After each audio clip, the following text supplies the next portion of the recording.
భగవద్గీత అర్జున విషాద యోగంలో 32వ 33వ మరియు 34వ శ్లోకం నకాక్షే విజయం కృష్ణ నచ రాజ్యం సుఖాని చ కిమ్నో రాజ్యేన గోవింద కిం భోగైర్ జీవితేనా వా. ఓ కృష్ణ, నేను విజయాన్ని, రాజ్యాన్ని, సుఖాలను కోరుకోవడం లేదు. ఈ రాజ్యము, ఆనందము లేదా జీవితము కూడా మనకు ప్రయోజనకరమైనవి.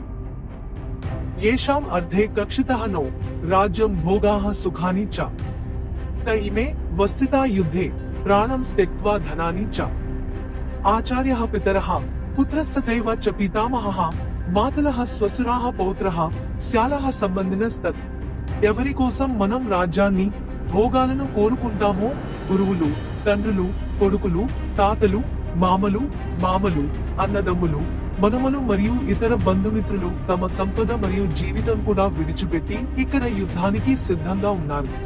ఈ త్యజించే గుణం ఉన్నవారికే ఆత్మ జ్ఞానాన్ని బోధించాలని శాస్త్రాలు చెబుతున్నాయి. అర్జునుడికి ఈ గుణం ఉందా? అతను అత్యున్నత జ్ఞానాన్ని పొందేందుకు తగినవాడా? ఈ శ్లోకం ద్వారా ఈ సందేహం తీరుతుంది. కొన్ని కారణాల వల్ల లేదా మరేదైనా అతను ఇప్పుడు అన్ని భూసంబంధమైన ఆనందాలు మరియు ఆనందాల యొక్క వ్యర్థతను అనుభవిస్తున్నాడు. అన్ని భూసంబంధమైన కీర్తి యొక్క వ్యర్థతను అనుభవిస్తుంది మరియు అన్ని భూసంబంధమైన జీవితం యొక్క దౌర్భాగ్యం పనికిరాని వ్యర్థంగా కనిపిస్తుంది. అతనికి దాని రుచి లేదు. తనకు 3 లోకాలపై ఆధిపత్యం ఇచ్చినా ప్రయోజనం లేదని అతను భావిస్తాడు. అత్యున్నత జ్ఞానాన్ని వెల్లడించడానికి ఇది శుభఘట్టం.